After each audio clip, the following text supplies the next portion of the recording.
বিশ্বনবীর মেয়ে, আখির জামানার পয়গম্বর হাসান হুসাইনের মা আলীর স্ত্রী হযরতে ফাতেমা যখন ছোট ছিলেন, তরুণী ছিলেন, ওই বয়সে একটা ইহুদির মেয়ের সঙ্গে বন্ধুত্ব হয়ে গেল হযরতে ফাতেমার।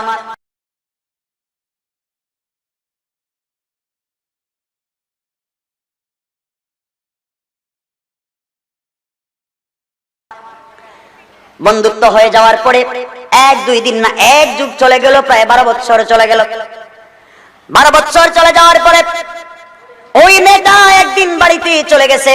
তার বাবা ডাক দিয়ে বলতেছে, মারে আমি তোমার জন্য একটা সুন্দর স্বামী নির্বাচন করেছি, শিল্পপতি ইহুদির ছেলেকে নির্বাচন করেছি। ও মা, তুমি কি এই বিয়েতে রাজি? মেয়েটা ডাক দিয়ে বলতেছে, আব্বাজান আমি ওই বিয়েতে রাজি কি রাজি না, আজকে রাত্রে সময় আমাকে দিবে, আগামী করলো সকালবেলা আপনার কাছে ফাইনাল রেজাল্ট দেব। মেয়েটা বাবার কাছ থেকে সময় নিয়ে কোনো দিকে না তাকায়া দৌড় দিয়ে চলে এসেছে ফাতেমার দরবারে। ফাতেমাকে ডাক দিয়ে বলতেছে, বোন রে, দীর্ঘ এক যুগ থেকে তোমার সঙ্গে বন্ধুত্ব, জীবনে কোনোদিন তুমি আমাকে অন্যায় পরামর্শ দেও নাই, খারাপ পরামর্শ কোনোদিন দেও নাই। ও বোন, বাবা আমার বিয়ে ঠিক করে ফেলেছেন, আমার বিয়ে দিয়ে দিবে। একটা ইহুদি ছেলের সঙ্গে আমার বিয়ে ঠিক করে ফেলেছে, তোমার কাছে পরামর্শ চাই, আমি কি ওই বিয়েতে রাজি হব কিনা একটু বলতে পারবা? ফাতেমা ডাক দিয়ে বলেন, বোন রে, তোমার বাবা যেহেতু বিয়ে ফাইনাল করেছে, তুমি ওই বিয়েতে রাজি হয়ে যাও। মেয়েটা ডাক দিয়ে বলতেছে, ফাতেমা একটা শর্তে রাজি হতে পারি, যদি তুমি আমার বিয়েতে যাও। সুবহানাল্লাহ কান, আরো জোরে কান। ফাতেমা বললেন, বোন রে, তুমি ইহুদি, আমি মুসলমান, তোমাদের সঙ্গে কিছুতেই আমাদের মিল হবে না। আমি যদি তোমার বিয়েতে চলে যাই, মুসলমানরা আমার বাবাকে টাট্টা দিবে, লজ্জা দিবে, মস্করা করবে, তোমাকে নিয়ে তোমার ইহুদি বন্ধুরা মস্করা করবে, এই জন্য আমি বিয়েতে যেতে চাই না। ইহুদির মেয়েটা ডাক দিয়ে বলতেছে, ফাতেমা তুমি যদি আমার বিয়েতে না যাও, আমি ওয়াদা দিলাম কিয়ামত যদি হয়ে যায়, পৃথিবীর কোনো ছেলেকে বিয়ে করব না। এক পর্যায়ে ফাতেমা ডাক দিয়ে বললেন, বোন রে, আমি বিয়েতে, তোমার বিয়েতে যাব, যাও তোমার বিয়েতে আমি যাব, তোমার বাবাকে জানিয়ে দাও। মেয়েটা দৌড়ায় বাবার কাছে এসে ডাক দিয়ে বলতেছে, বাবা আমি বিয়েতে রাজি, তবে একটা শর্তে রাজি। শর্ত হলো বাবা, এই বিয়েতে মুহাম্মাদের মেয়ে ফাতেমাকে ইনভাইট করেছি, দাওয়াত করেছি, ফাতেমা আসবে। বাবা চোখটা উপর দিকে উঠে ডাক দিয়ে বলতেছে, মেয়ে আমার, মুহাম্মাদের মেয়ে যদি আমার তোমার বিয়েতে আসে, আমার বাড়িতে আসে, আমার স্ট্যাটাসের সঙ্গে মিলবে না। ওই মেয়েটা গরিব, তার বাবা গরিব, খেতে পারে না, পরনে সুন্দর জামা কাপড় নাই, আমার বাড়িতে কেমনে আসবে? তোমার বিয়েতে যারা আসবে সবাই শিল্পপতির ছেলে মেয়েরা আসবে, ওই জায়গায় মুহাম্মাদের মেয়ে ফাতেমাকে দাওয়াত করা যায় না। মেয়েটা বলতেছে, বাবা আমার ফাইনাল ডিসিশন, মুহাম্মাদের মেয়ে ফাতেমাকে যদি আমার বিয়েতে আসতে বাধা দেন, জীবনে আপনি আমাকে বিয়ে দিতে পারবেন না। এক পর্যায়ে ইহুদি ব্যক্তি নিরুপায় হয়ে মেয়েটাকে ডাক দিয়ে বলতেছে, মা আমি অনুমতি দিলাম, তবে একটা শর্তে অনুমতি দিলাম, মুসলমানেরা গভীর মনোযোগ দিয়ে শুনবেন, বড় জরুরি কথা, বড় জরুরি ঘটনা। বাবা ডাক দিয়ে বলতেছে, মারে একটা শর্তে ফাতিমাকে আমার বাড়িতে আসার অনুমতি দিয়েছি, পারমিশন দিয়েছি, শর্ত হলো সে যদি আমার বাড়িতে আসতে হয়, একটা নতুন জামা কাপড় পরে আসতে হবে, পুরাতন কাপড় পরে আসতে পারবে না। মেয়েটা দৌড়া ফাতিমার দরবারে এসে পায়ে পড়ে কান্না শুরু করেছে আর ডাক দিয়ে বলেছে, বোন রে, আমার বিয়েতে তুমি যাও, আমার বাবা চায় না, কেউ মানতে রাজি না, একটা শর্তে আমার বাবা রাজি হয়েছে, শর্ত হলো তুমি যদি আমার বিয়েতে যেতে হয় একটা নতুন জামা কাপড় পরে যাবে। এখন বলো তুমি আমার বিয়েতে যাবে কিনা? ফাতেমা চোখ থেকে পানি ছেড়ে দিয়েছেন, ডাক দিয়ে বলতেছেন, বোন আমার, জীবনের অনেকগুলা দিন চলে গেছে, জন্মের পর থেকে অনেকগুলা দিন চলে গেছে, সপ্তাহের পরে সপ্তাহ চলে যায়, যার ঘরে চুলায় আগুন ধরে না, আমার জীবনে নতুন জামা কাপড় দেখি নাই, আমি কেমনে তোমার বিবাহে নতুন জামা কাপড় পরে যাব? আমরা এক বেলা না খেয়ে থাকি, দিনের পর দিন উপবাস থাকি, জীবনে নতুন জামা কাপড় দেখি নাই, আমি জামা কাপড় পাবো না। মেয়েটা পায়ের সঙ্গে জড়ায়া ডাক দিয়ে বলতেছে, ফাতেমা তুমি যদি একবার তোমার জবান দিয়ে ডাক দিয়ে বলো আমি জামা কাপড় পরে যাব। আমার বিশ্বাস তোমার সৃষ্টিকর্তা আল্লাহ তোমার জন্য কাপড়ের ব্যবস্থা করে দিবে। আমার মুসলমান ভাইরা গভীর মনোযোগ। ফাতেমা এক পর্যায়ে আবেগী হয়ে ডাক দিয়ে বলেছেন, বোন রে, ইনশাআল্লাহ আমি তোমার বিবাহে যাব এবং পৃথিবীর সব থেকে দামি কাপড় পরে যাব। আল্লাহু আকবার। আমার মুসলমান ভাইরা, মেয়েটা চলে গেছে। বাবার কাছে গিয়ে বলেছে, বাপজান, ফাতেমা আমার বিয়েতে আসবে এবং সব থেকে দামি কাপড় পরে আসবে, ওয়াদা করেছে। বিবাহের দিন তারিখ ঠিক হয়ে গেল। ফাতেমা চিন্তা করলেন, বিবাহের দিন তারিখ কাছাকাছি চলে আসছে, আমার কাছে নতুন জামা কাপড় নাই, আমি যে ওয়াদা করেছি যেতে হবে, নতুন জামা আমার কাছে নাই। এই চিন্তা করে ফাতেমা যায় নামাজটা বিছাইয়া নামাজ শুরু করে দিয়েছে। নামাজ শুরু করে সিজদার মধ্যে পড়ে কান্দে আর ডাক দিয়ে বলেছে, মুনিব, এই দুনিয়ার জমিনে কারো সঙ্গে আমি প্রেম করি নাই, কারো সঙ্গে আমার বন্ধুত্ব ভালোবাসা নাই। আল্লাহ, অনেক দিন হয়ে গেল গোপনে গোপনে তোমার সঙ্গে সম্পর্ক করেছি, এই সম্পর্কের খবর পৃথিবীর মানুষ জানে না। অমনিব, কত মাস চলে গেল, খাবার ঘরে পাই না, খাবার না পেয়ে ঘুমিয়ে পড়ি, নতুন জামা কাপড় পাই না। জীবনে তোমার কাছে নতুন জামা কাপড় চাই নাই আল্লাহ। ও দয়ার আল্লাহ, আজকে তোমার কাছে আমি একটা কাপড়ের আবদার করলাম। আল্লাহ তাআলা, তুমি কি আমাকে একটা কাপড় দান করবে? ওইটা আমার জৈবিক চাহিদা পূরণের জন্য না, আমার দৈহিক চাহিদা পূরণের জন্য না, আমার শারীরিক চাহিদা পূরণের জন্য না। এমন একটা কাপড় তুমি আমাকে দিবা। আমি, আমার বাবা প্রতিদিন দিনে দাওয়াত নিয়ে মানুষের ঘরে ঘরে চলে যায়, আমি ফাতেমা বাবার সঙ্গে দিনের দাওয়াত নিয়ে যেতে পারি না। ও দয়ার আল্লাহ, তুমি কি আমাকে এমন একটা কাপড় দান করবা যেই কাপড় পরে আমি ইহুদির মেয়ের বিয়ে বাড়িতে যাব, আর ওই বিয়ে বাড়িতে যতগুলা মেয়ে আসবে সমস্ত মেয়েরা আমার কাপড়ের দিকে তাকায়া যেন কালিমা পড়ে মুসলমান হয়ে যায়। এইভাবে চোখের পানি ছেড়ে ছেড়ে ফাতেমা কান্না শুরু করেছে। নামাজ শেষ করে সালাম যখন ফিরাইয়া দিয়েছে, মুসাল্লা উঠাইয়া দিয়েছে, এমন সময় ঘরের কোণের দিকে তাকায়া দেখে কাপড়ের দুইটা প্যাকেট। আর আস্তে কোন আল্লাহু আকবার, জোরে আওয়াজ করে কোন আল্লাহু আকবার।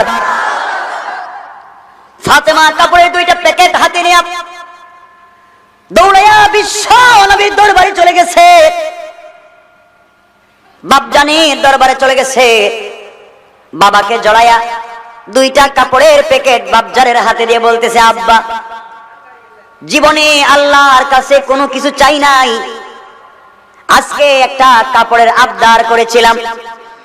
দোয়া শেষ করে ঘরের কোণের মধ্যে দুইটা কাপড়ের প্যাকেট পেয়েছি বাবা। আমি জানি না ওই কাপড়গুলা কে দিয়ে গেল বাবা, আপনি দেখেন কাপড় কোথা থেকে।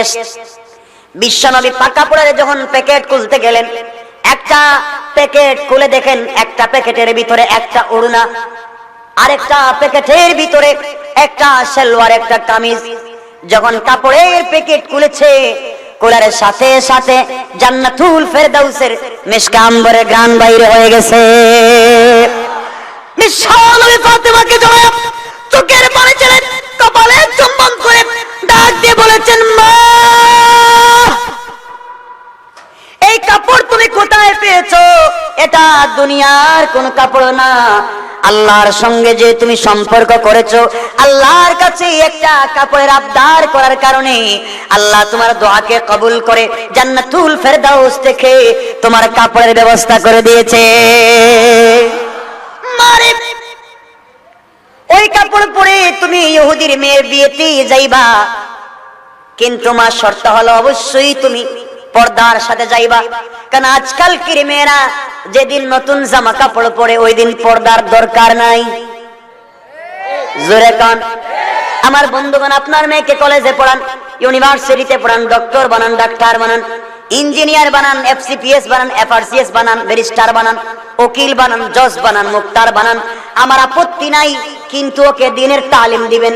দ্বীনের তালিম যদি দিতে না পারেন, আপনার মেয়ে প্রতিদিন ঘর থেকে বুরকা পরে বের হবে কলেজে যাওয়ার কথা বলে, রাস্তায় গিয়ে বুরকা খুলে ব্যাগের ভিতরে ঢুকাইয়া পাশের বাড়ির বল্টুর মোটর সাইকেলের পিছনে বৈশা সুজা পার্কে গিয়া বাকবাকুম বাকবাকুম বাকবাকুম, জোরে কান। সুতরাং দ্বীনের তালিম দিবেন। দ্বীনের তালিম যদি দিতে না পারেন, একদিন আপনি ঘুমায়া থাকবেন, গভীর রজনীতে শুনবেন আপনার মেয়েটা ঘরে গুনগুন করতেছে। আপনি তো একবারে খুশিতে আত্মহারা, আমার মেয়েটা তাহাজ্জুদ পড়ে তাসবিহ পড়তেছে, আর আপনার মেয়েটা কানে ইয়ারফোন ঢুকাইয়া তার বয়ফ্রেন্ডের সাথে বাকবাকুম করতেছে, জোরে কান। সুতরাং এই সুযোগটা দিবেন না। আর যদি দিয়ে থাকেন, একদিন আপনি ঘুমাইয়া থাকবেন, আর আপনার মেয়েটা গভীর রজনীতে ফজরের আগে ঘর থেকে বের হয়ে সোজা কক্সবাজার যায়নি, যায়, জোরে কোন যায়, তাহলে সত্য তো ঘটনা। আমার মুসলমান ভাইরা গভীর মনোযোগ, হযরতে ফাতেমা বিশ্ব নবীর কথা শুনেন, জান্নাতি কাপড় পরেছে, আখিরি জামানার পয়গম্বরের মেয়ে, হাসান হোসেইনের মা, সাইয়্যিদাতু নিসাই আহলিল জান্নাহ, জান্নাতি মহিলাদের সরদারিনী, আসাদুল্লাহিল গালিবের স্ত্রী হবেন। ভবিষ্যতে যিনি হাসান হোসেইনের মা হবেন, ভবিষ্যতে আলীর স্ত্রী হবেন, এমন একটা মেয়ে যখন জান্নাতি কাপড় পরেছে, সৌন্দর্য কমছে না বাড়ছে? আরো জোরে কান। ওই কাপড় পরে ফাতেমা যখন বিয়ে বাড়িতে প্রবেশ করলেন, যেই ঘরের ভিতরে নই মেয়েটাকে নতুন জামা কাপড় পরাইয়া বধূর মতো সাজাইয়া রেখে দিয়েছে, ফাতেমা টপ করে যখন ওই ঘরের ভিতরে প্রবেশ করেছে, সারাটা ঘর জান্নাতি আলোতে আলোকিত হয়ে গেছে।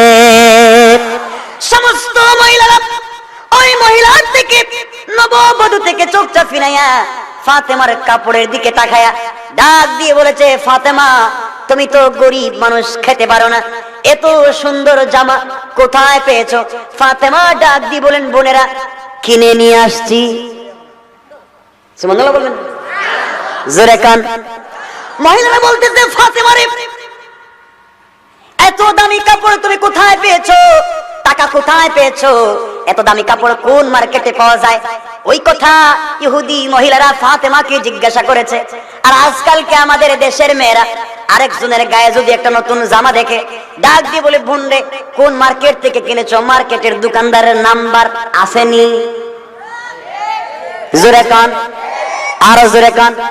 জিন্দেগিতে স্বামীকে সালাম দেয় না, মার্কেটে গেলে কিন্তু দোকানদারকে লম্বা সালাম। আরো জোরে কান। এই মহিলার ঘর থেকে শাহজালাল, শাহ কোরআন, শাহ মখদুম, আব্দুল কাদের জিলানী আসবে না। এদের ঘর থেকে জন্ম নিবে এই সমাজের সব থেকে বড় চোর, ডাকাত, বাটপার, বদমাইশ, লম্পট। ঠিক কিনা জোরে কান। আমার ভাইরা গভীর মনোযোগ। ফাতেমা বললেন, বোন রে কাপড়টা কিনে নিয়ে এসেছি। মহিলারা বিশ্বাস করতে রাজি না। মহিলারা বলতেছে, ফাতেমা কোন মার্কেট থেকে ক্রয় করেছে? ফাতেমা বললেন, বোন রে কোন মার্কেট থেকে কিনেছি ওই মার্কেটও চিনবা না, ওই মার্কেটের দোকানও তোমরা চিনবা না, যেই রাস্তা দিয়ে ওই মার্কেটে গিয়েছি তোমরা ওই মার্কেটের রাস্তাও চিনবা না। মহিলারা বলতেছে, ফাতেমা তুমি বলতে দেরি হবে, ওই মার্কেটের রাস্তা পরিচয় করতে দেরি হবে না, তুমি ওই মার্কেটের রাস্তা বলে দাও। ফাতেমা ডাক দিয়ে বলেছেন, বোন রে তোমরা শোনো, আমি যেই মার্কেট থেকে ওই কাপড়টা ক্রয় করেছি, যেই দোকান থেকে ক্রয় করেছি, ওই দোকানে ওই মার্কেটে যেতে হলে যে কোনো রাস্তা দিয়ে যাওয়া যায় না, ভিআইপি একটা রাস্তা আছে, ওই রাস্তার নাম হলো সিরাতে মুস্তাকিম। আল্লাহু আকবার, জোরে আওয়াজ করে কোন আল্লাহু আকবার। এই রাস্তার নাম সিরাতে মুস্তাকিম। ওই রাস্তা দিয়ে যদি তুমি চলতে হয়, ওই রাস্তার নাম কি? যে রাস্তার জন্য আমার বাবা 24 ঘন্টা দিনের দাওয়াত দেন, যে রাস্তার জন্য তায়েফের ময়দানে 3 বার রক্তাক্ত হয়েছে, যে রাস্তার জন্য উম্মতি উম্মতি বলে যেই বাবা কান্দে, ওই রাস্তার নাম কি তোমরা শুনে রাখো। ফাতেমা বলে ফেললেন, ইহদিনাস সিরাতাল মুস্তাকিম। ওই রাস্তার নাম হচ্ছে সিরাতে মুস্তাকিমের রাস্তা। সুতরাং তোমরা যদি সিরাতে মুস্তাকিমের রাস্তা দিয়ে চলতে পারো, সামনে গেলে একটা মার্কেট পাইবা, ওই মার্কেটের নাম জান্নাত। আর জান্নাত নামক মার্কেটের ভিতরে যদি প্রবেশ করতে পারো, ওই দোকান পাইবা, ওই দোকানের নাম হলো জান্নাতুল ফেরদাউস। সুবহানাল্লাহ জোরে কার। আমার মুসলমান ভাইরা, মহিলারা বলতেছে ফাতেমা আমরা ওই রাস্তা দিয়ে চলবো, ওই মার্কেটে যেতে হবে, কাপড় ক্রয় করতে হবে। ফাতেমা বললেন বোন রে, ওই রাস্তা দিয়ে যদি চলতে হয়, মার্কেটে যেতে হয়, রাস্তা দিয়ে চলতে গেলে তোমাকে একটা ভিআইপি কার্ড লাগবে, মাস্টার কার্ড লাগবে। ওই কার্ডের মধ্যে সিকিউরিটি কয়েকটা পিন নাম্বার আছে। ওই পিন নাম্বার অন্তরে যদি ধারণ করতে পারো, ওই পিন নাম্বার অন্তরে বদ্ধমূল করতে পারো, ওয়াদা দিলাম মার্কেট পাইবা, মার্কেটে গেলে দোকান পাইবা, দোকানে গেলে পরে আমার চাইতে দামি কাপড় পাইবা। মহিলারা বলতেছে ফাতেমা ওই পিন নাম্বার আমাদেরকে জানায় দাও। ফাতেমা ডাক দিয়ে বলেছেন বলে আমি পিন নাম্বার বলতে পারি, শর্ত হলো মুখস্থ করতে পারবা কিনা, অন্তরে বিশ্বাস নিতে পারবা কিনা। সাথে সাথে 370 জন মহিলা দাঁড়ায়া বলেছে ফাতেমা বলতে দেরি হবে, ওই পিন নাম্বার অন্তরে ধারণ করতে দেরি হবে না।